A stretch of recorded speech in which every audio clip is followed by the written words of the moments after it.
Hi, everybody. Welcome back to Junie B. Jones. Jingle bells, Batman smells, P.S. so does May. In this video, we're going to be listening, you'll be listening to chapters 7, 8, and 9. But again, if the video gets to be a little too long for you, just hit pause and come back and join when you're ready. I was so looking forward to reading to you folks today. I so enjoy reading any book at all, but I was especially looking forward to reading a silly, funny little book today. There's nothing better than coming home after a busy, crazy day than jumping into a great book. And Junie B books make life so much more fun. So let's pick up with chapter 7 called Doing the Math. Now remember at the end of the last video, Junie B went to that Christmas gift store at her school, and was it Lucille got that burp thing, that burp toy, squeeze a burp, that was $5. So in this chapter called Doing the Math, I think Junie's going to figure out how she can afford to buy one for herself. But do you remember who's her secret Santa person that she's buying for? It's May, that's right. So she's not only has to buy for her whole family, she has to get a gift for May. So let's see what happens today in chapter 7, Doing the Math. That day I ran home from my bus stop speedy fast, 'cause Wednesday is Grandpa Miller's day to babysit my brother Ollie. And when I need money, Grandpa Frank is the man to talk to. I yelled for him at the top of my voice. Grandpa Miller, hey, Grandpa Miller, I need you, I hollered out. He called up from the basement. Junie B, is that you? I'm down here with Ollie. We're fixing the dryer. I hurried down there as fast as I could. Ollie was sitting in the laundry basket.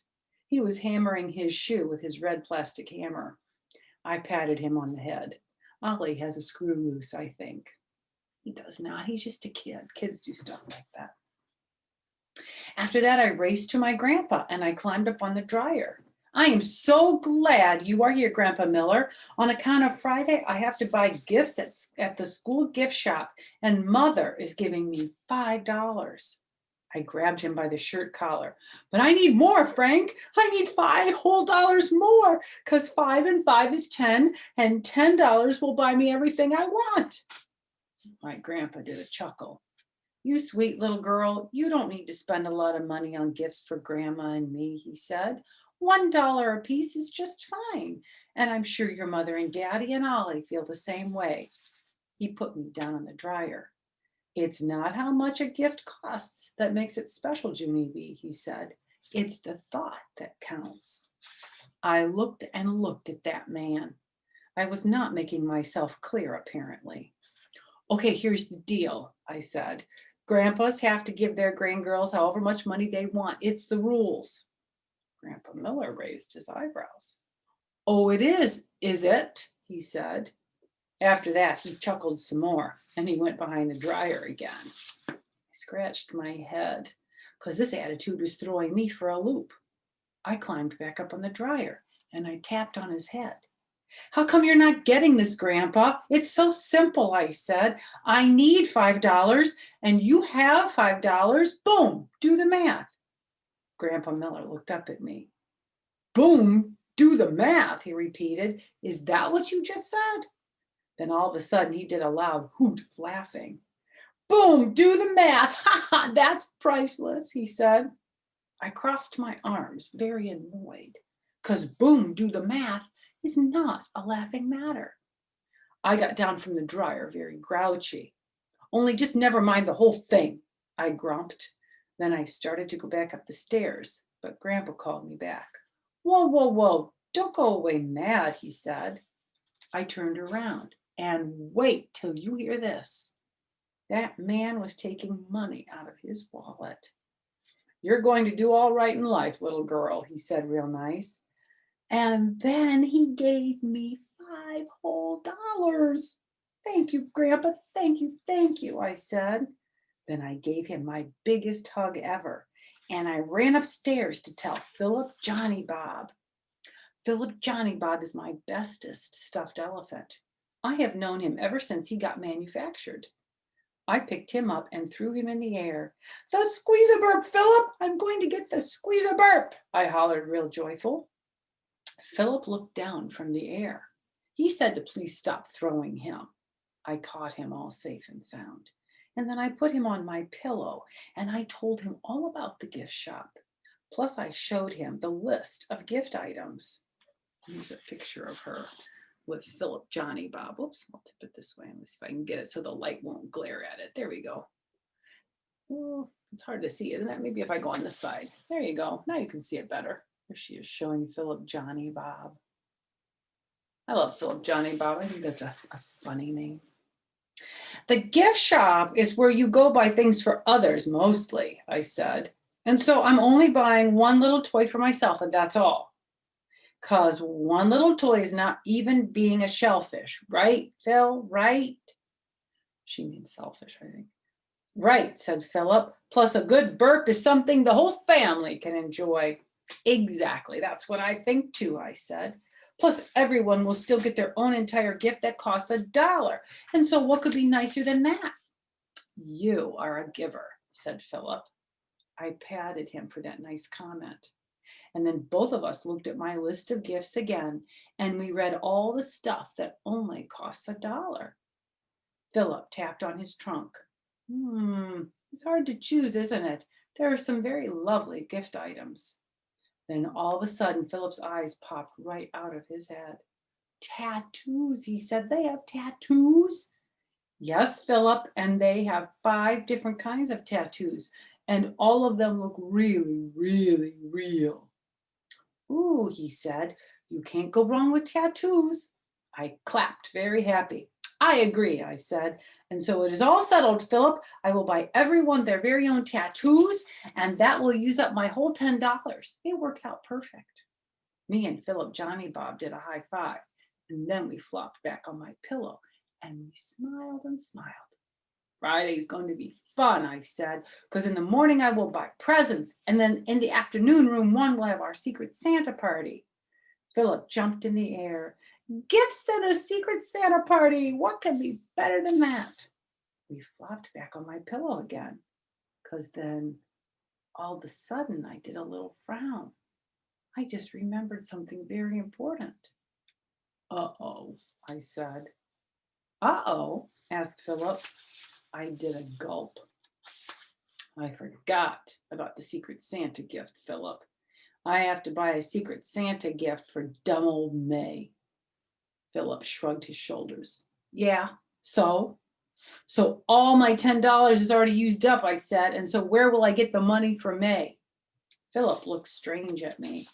From Mother and Daddy, of course. Money for school presents is their job, Junie B, not yours. Whew, I felt relief in me. Whew, yes, you're right, Phil. It is their job, I said. Plus a gift for May won't even cost much, hardly.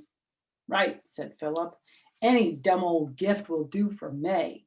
I shook my finger at him. Hey, that's not a good attitude, mister, I said. And then both of us started laughing, and we couldn't even stop. Chapter 8 is called Being Shellfish. This is a journal entry, and it says, Thursday.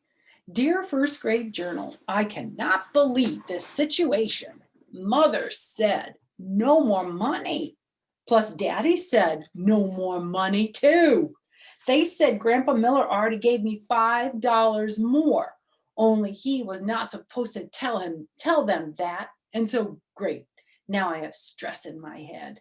I need an extra buck, I tell you. I really, really need an extra buck.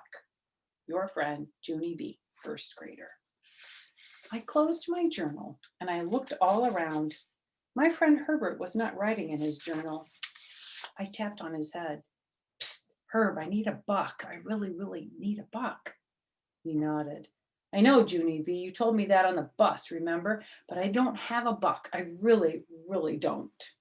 He pulled out his pockets to show me, and then he turned back around. I tapped on his head again. Yeah, only I don't need it now, Herb. I need it for tomorrow, I explained. And so just bring me $1 tomorrow, and I will be your bestest friend. Herb turned around again. You already are my bestest friend, he said. Plus, I already told you, my mother will only give me the exact amount I need for my gifts. She says every time she gives me extra money, I lose it. I rolled my eyes. Mothers, I said, they're all the same. They think children lose everything, and we don't. Herb nodded. I know we don't. It's ridiculous. After that, he came back and looked in my desk. Can I borrow a pencil? I lost mine. I gave him a pencil. And then I reached across the aisle and I tapped on Lenny. Psst, Lenny, I need an extra buck tomorrow. Can you bring an extra buck, huh, Lenny? Please, please, please. Lenny shook his head.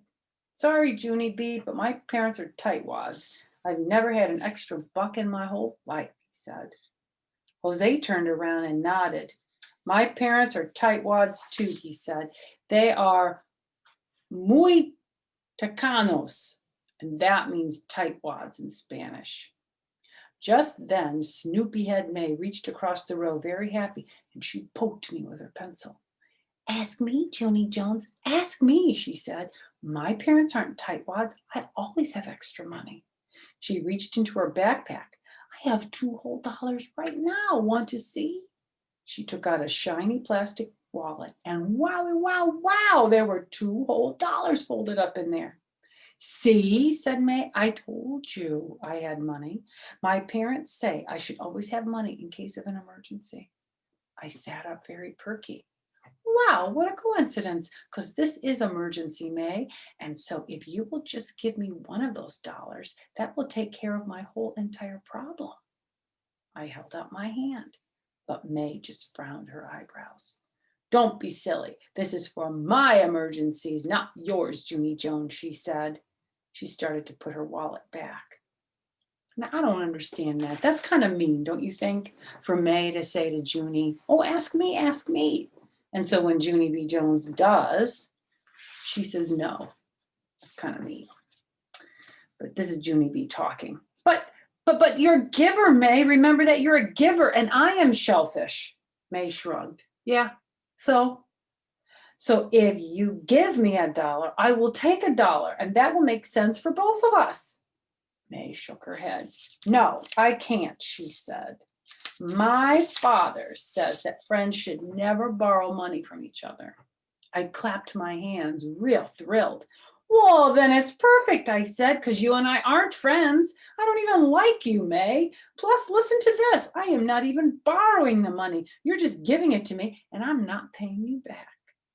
May made a mad face at me, and then she quick put her wallet away again. Whoops. Move it over here so you can see. Let me turn the camera a little bit. There you go. Now you can see the picture. Boy, those girls, they just do not get along, do they? They are so different. You know, it's sometimes hard for us to get along with people who are different than us, but these two, whoo-wee, whoo-wee. I slumped way down in my seat and I tapped my fingers on my desk. I don't get it, I said. That was the best arguing I ever thought of. What went wrong there? Herb turned around. I think it might have been the I don't even like you, May part, he said. Lenny nodded. Plus the I'm not paying you back part was probably not the way to go either. May leaned her head across the aisle. Or else maybe you were never ever getting the money in the first place, she said real mean. Did you ever think of that, Junie Jones? I glared my eyes at her. You're gonna be sorry, I thought in my head. You're gonna be really sorry. Just then, Mr. Scary stood up at his desk and he said to put away our journals. We went to the closet and took out some, then he went to the closet and took out some white paper sacks. Boys and girls, these white sacks are going to hold our Secret Santa gifts, he explained. And that's a hard sentence to say too. Oh, let me say it again. Boys and girls, these white sacks are going to hold our Secret Santa gifts. Today, each one of you will decorate your own sack, and tomorrow your Secret Santa will put your gift inside. He passed them out.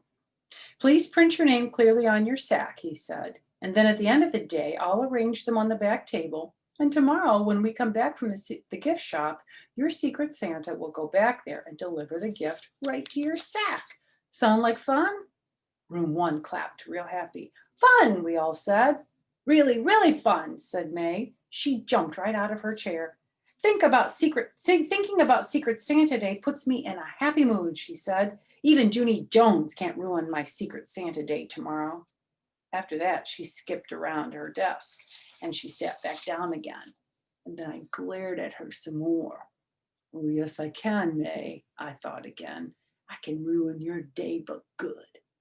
I crossed my mad arms. I would think of a way no matter what. I stayed mad at May for the whole rest of the day because that meanie girl didn't even deserve a Secret Santa gift, I tell you. She didn't deserve any dumb gift at all. I rode the bus home very grumpy. If I was the real Santa Claus, I would give May coal in her stocking, I grouched to just myself. That's what she really deserves. She deserves coal. Just then I sat there very still and I did not move my muscles. My brain rewinded itself. Coal, she deserves coal, it thought again. Chill bumps came on my arms. I sat up straighter. I am a genius, I think. I zoomed home from my bus stop as fast as a rocket. Then I ran in my front door and I ran out my back door and I stopped at Daddy's barbecue grill. The barbecue grill is where Daddy cooks hamburgers and hot dogs. And there is a big bag of coal there. I reached in my hand and I pulled out a lump. And then I rushed to my room speedy quick and I showed the coal to Philip Johnny Bob. Coal, I got coal, Phil. See it? Huh? See the coal? Coal is what the real Santa Claus gives mean children. So this is exactly what I will give to May. Philip stared at it, very curious. Yeah, only here's the problem. That's not actually coal, he said. That is called a charcoal briquette. I did an annoyed breath at him.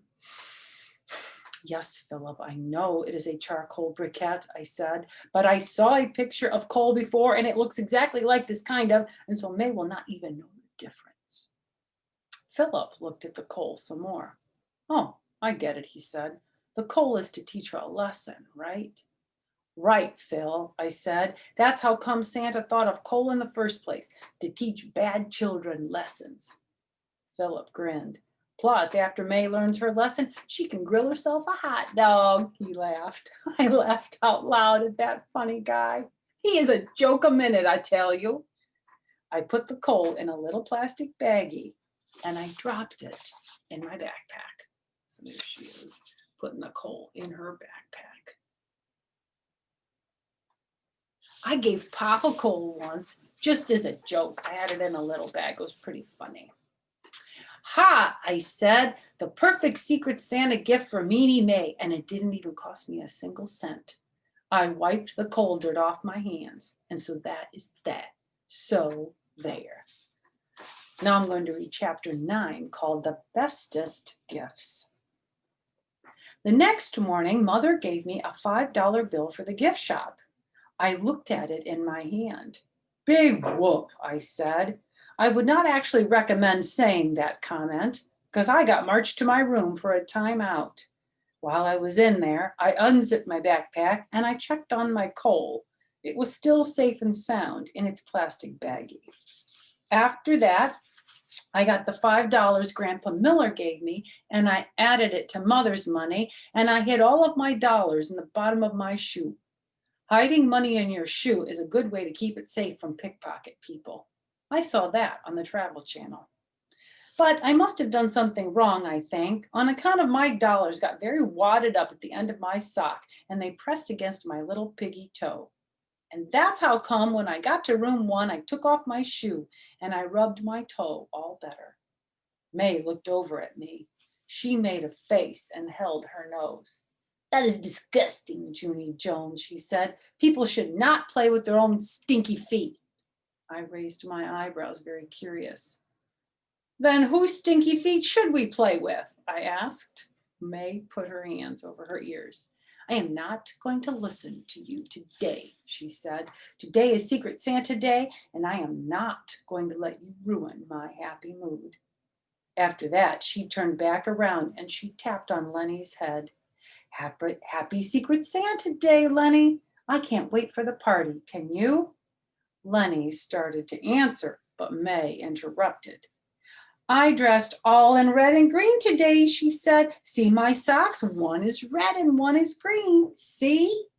Lenny stared at her feet. When my grandfather does that, we make him go back and change, he said.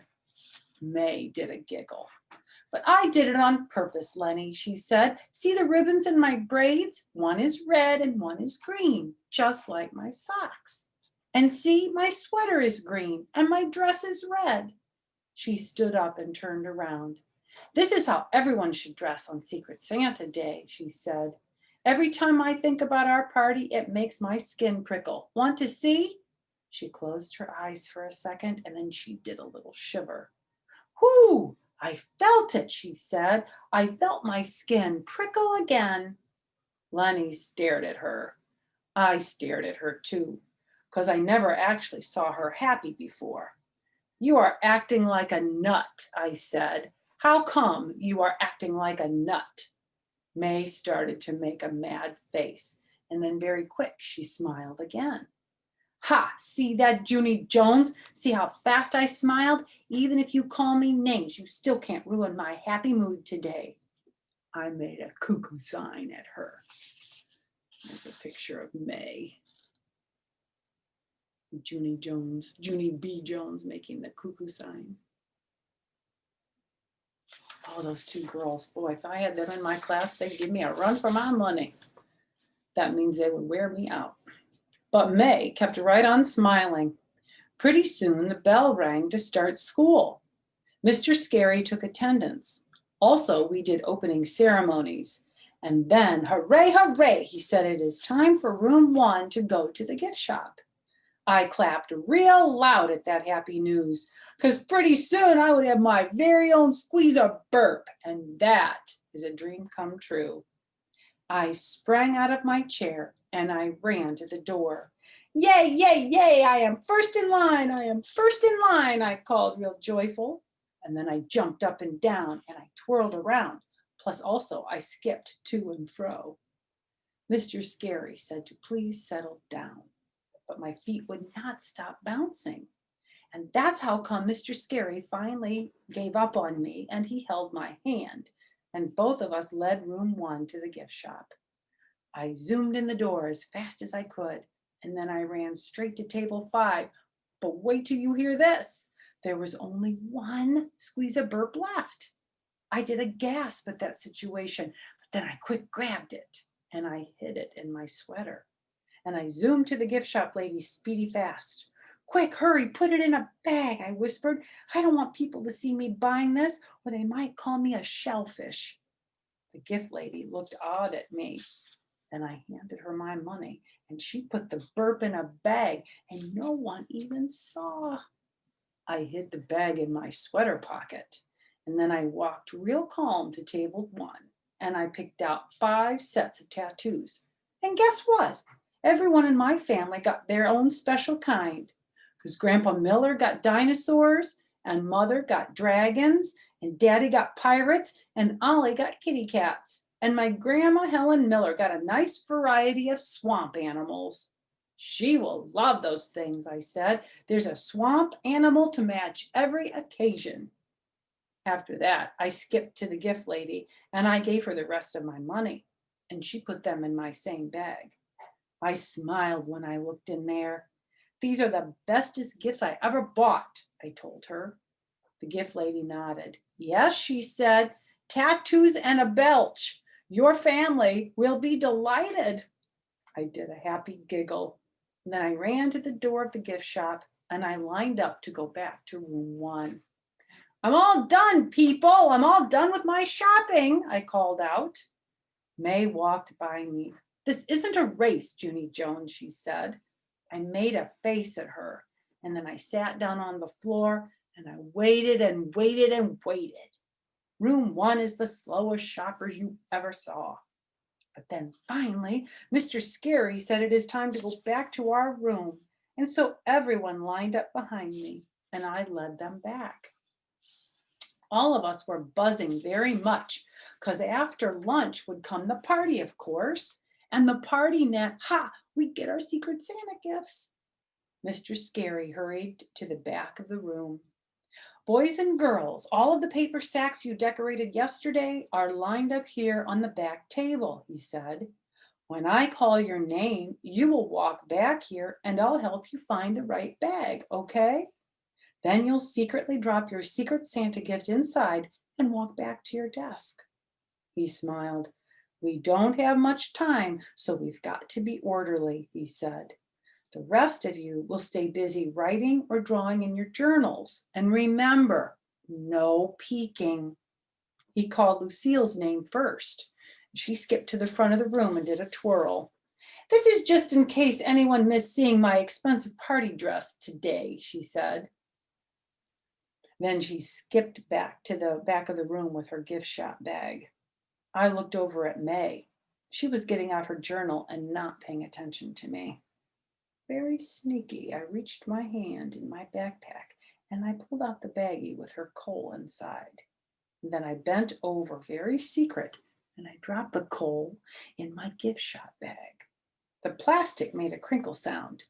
May turned her head to see. I smiled. She was too late. The coal was ready to go. So we're going to stop there. Tomorrow, or in our next video rather, I'm going to finish the book reading chapters 10 and 11, and we'll find out what happens at the Secret Santa party. So until our next time together, have a great day, everybody.